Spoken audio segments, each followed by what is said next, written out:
Alright, video blog check everybody. Azrael here. We are here sa Mandaluyong City at we are attending the ASUS ProArt Showcase and also ROG Showcase 2026. So before we do the hands-on test of the ASUS ProArt laptop at saka ROG laptop, panoorin nyo muna yung presentation ni ASUS ProArt series. So check it out, Joe. So this is the video. 1,000 nits of peak brightness. They only have like 3 USB Type-C ports. Other features like the ASUS dial pad mamaya, work and like the ultimate creator platform, particularly if operation without a special user. So sa closer look, GoPro Blue backlight as well. Nag-i-stop yung collaboration and also use it to carry your camera. The ProArt GoPro Edition comes with the Ryzen AI Max Plus ng unified memory is to just split it 50-50. It's Delta E less than 1 pa rin. So you're going to get 1-to-1 camera production. It's not limited to the hardware. We also include one of our exclusive software which is StoryView. It's our collaboration with GoPro Music. So let me quickly show it to you guys. Yeah, so some would call this a node map. So a node map is basically a series of prompts, and then that prompt you will ideate upon it, and then it will generate another new node. And then you can combine nodes based on your idea. So for example, yung kahapon na lang na tinanay ko when I wanted to demo it. So lately kasi I have this adorable pad stuff toy. Alright, ito yung ASUS ProArt na GoPro Edition. It's a collaboration with GoPro. So it's a different kind of laptop. It's a new kind of laptop na with GoPro, perfect for your GoPro ecosystem, for example, no?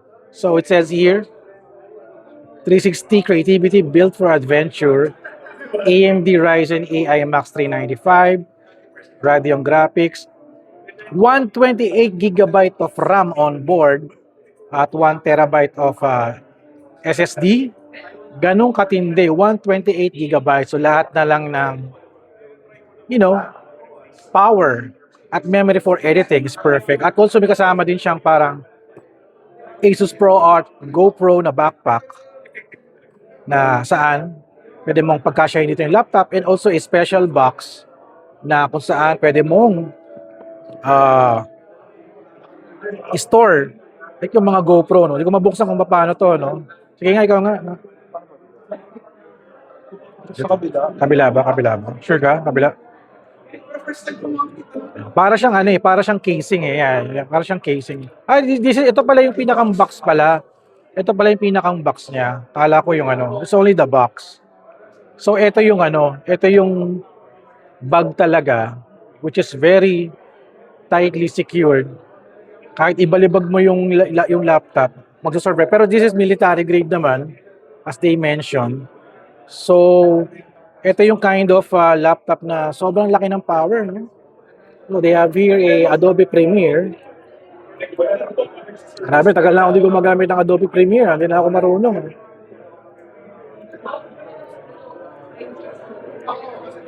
Ito, naka-playback na pala, naka-playback na. Ayan, no? Wala siyang lag. Ayan, kasi syempre, laki ng power na ito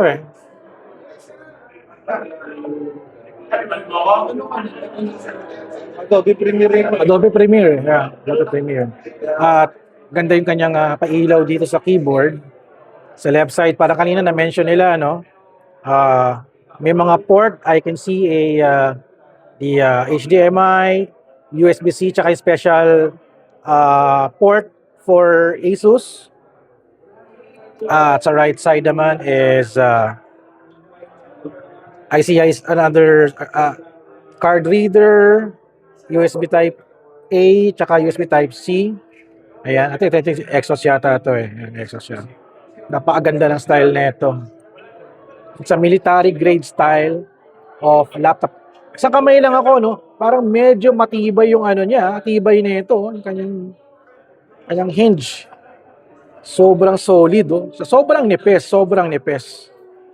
Grabe, sobrang nipis ng screen nito. Asus ProArt GoPro Edition. Sobrang tindi. At napakagaan pa. Napakagaan. Very lightweight. You can bring it anywhere. Perfect daw to sa mga travel creators, action shooters. At perfect. Parang kasing tibay ng GoPro. And may ecosystem niya like may player, editor for GoPro, and also yung mga AI features ni Asus, meron din siya. Ganda, grabe. So, heto siya.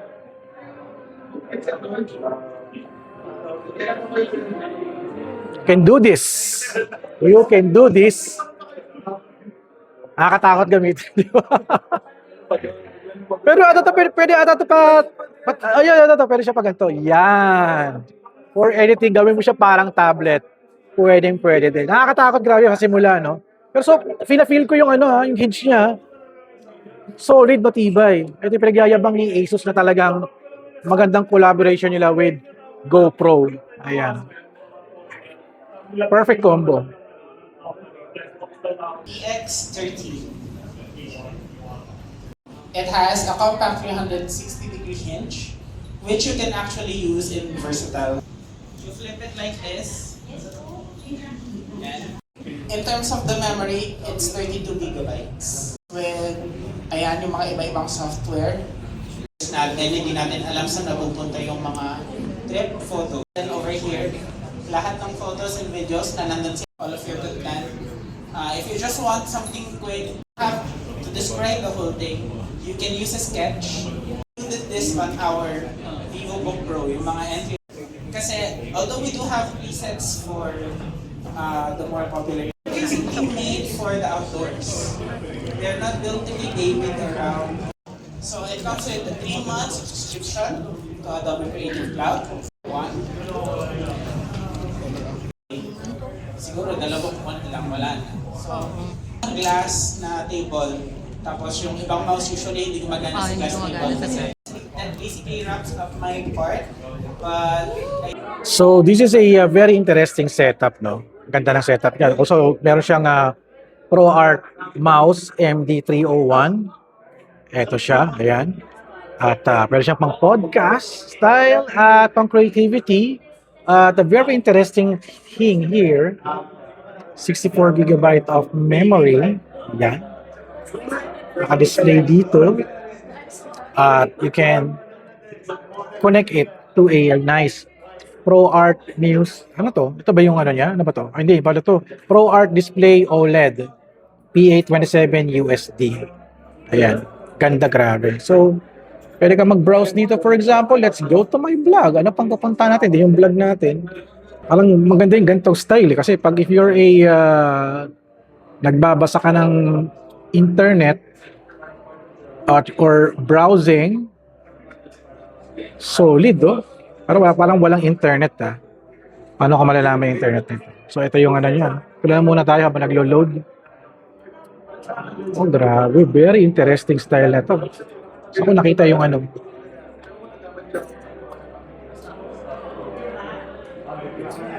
ganda ng ganda ng kanyang style.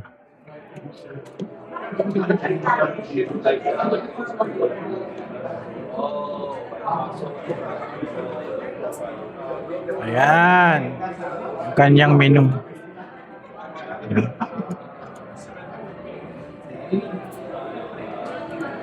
Ayan.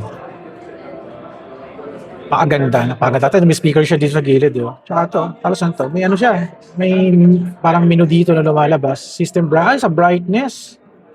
Oh, nice. Grabe, no? I can control the brightness using this, parang may panel dito. Galing, grabe. Style niya. USB, Type-C, HDMI, power for USB-C. USB-C, may USB-A dito, tsaka ito card reader yata. No? At ano ba ito? Wala lang. So ito, napakaganda ng setup. ProArt P16. Grabe, laki ng vlog ko dito. Haba. Ang ganda tignan. Nice. Ito, meron tayong press release ng Asus dito. Di lumalabas yung mga pictures. Oh my God. Kailangan ko itong ayusin Di lumalabas yung mga pictures. Shucks, sagot tayo. Ba't di lumalabas? Ano naman browser to? Don't know me. So I'm the technical PR from ASUS, OP department. Videographers here, okay, that usually is cramming on small screen. Those na nakagamit na nito, so eventually what it does is it provides you a much more better color quality. Okay, highlights for this one is the higher nits or the brightness, lux pixel, and then also yung kanya 27 UCG, which is 48 32-inch. Sorry. Is a 32-inch PA32 UCDM. So if you are familiar with the model name, same siya with the ROG, pero wala pa po siya. But eventually, if not this year, early next year, baka maglabas tayo ng higher refresh rate. Sa 289,995 pesos. Available in home credit. 164,995.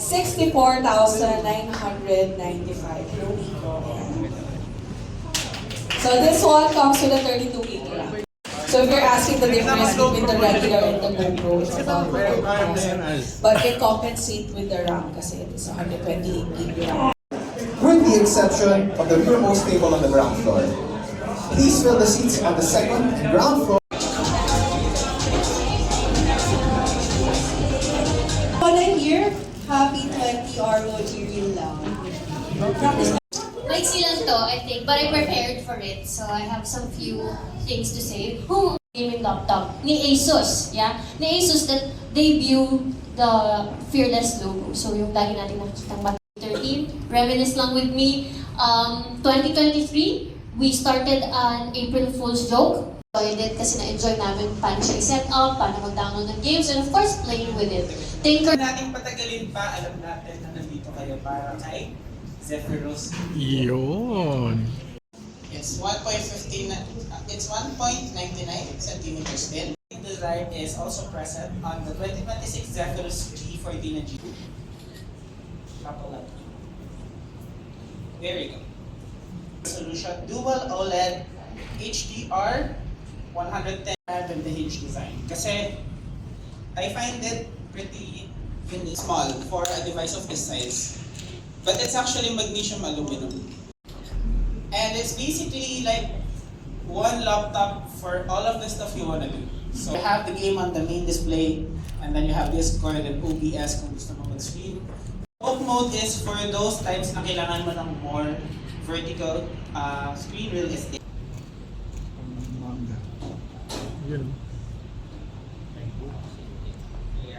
So ganito siya. Imagine you just have this tiny yung hinge, and then drag,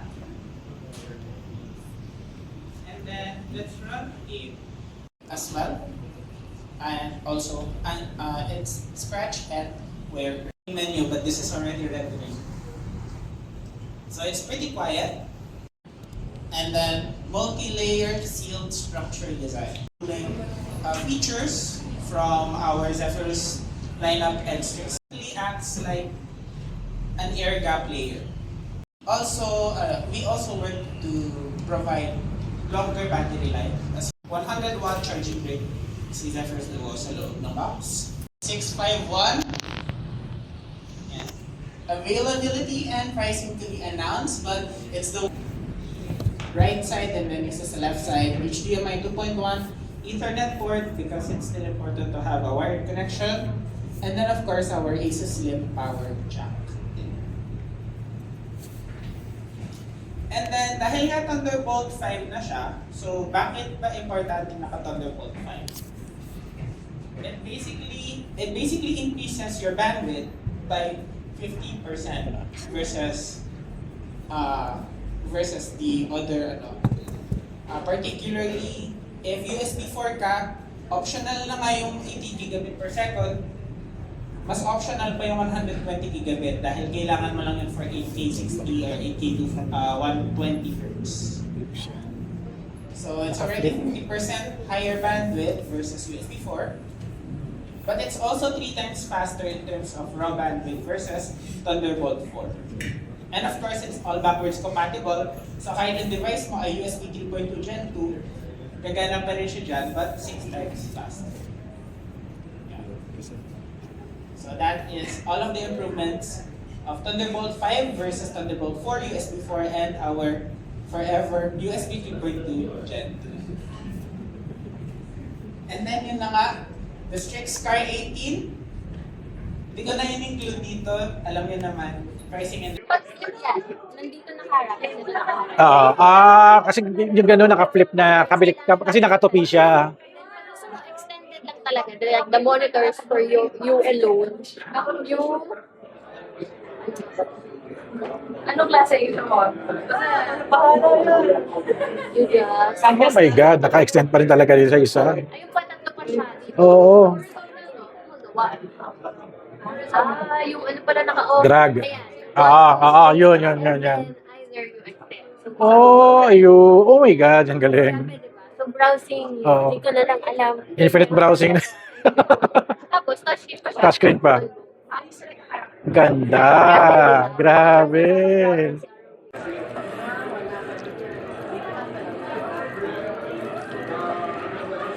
Oy.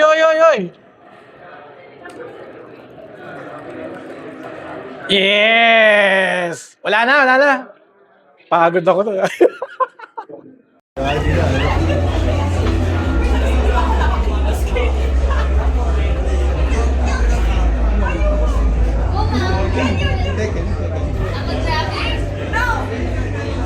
Kasi ROG na to, di ba? Oo nga, ROG na. Ano? Hindi na. Oo. Gusto ko nga. Ganda.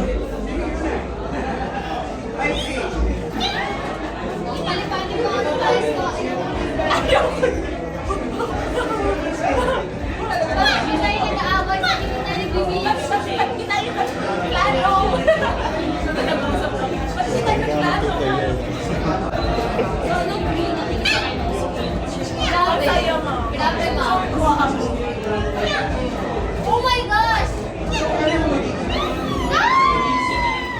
Boy pa.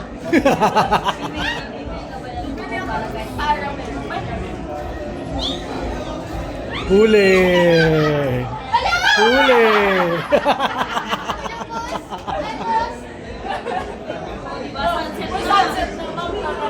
Ng G60, kagaya nga ng sabi ko kanina with the Duo, it comes with a new /typing design. You can open it with just one finger. 9386H, and then in terms of G16 and G14.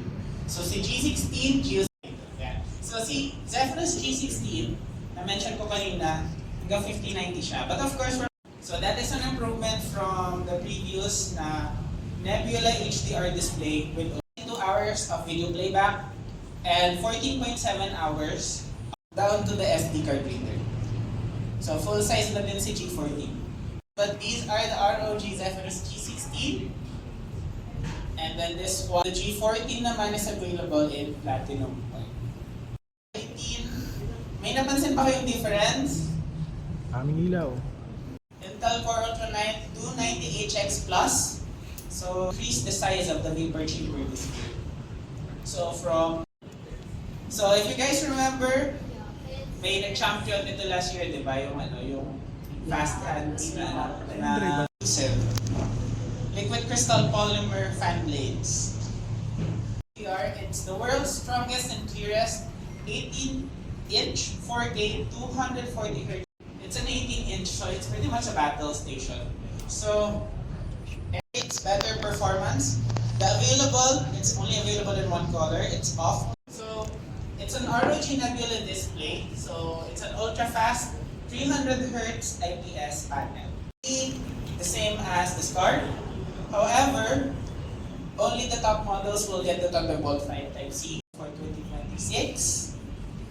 So again, up to an RTX 5080 with 175 watt EGT will be available starting around end of May until June of 2026. ROG backpack that is specifically designed to house the Zephyrus Duo and the Asus Pen 3.0. And this one, mga kumbaga yung mga ROG laptop na kumbaga ginawa ni ROG na refresh version.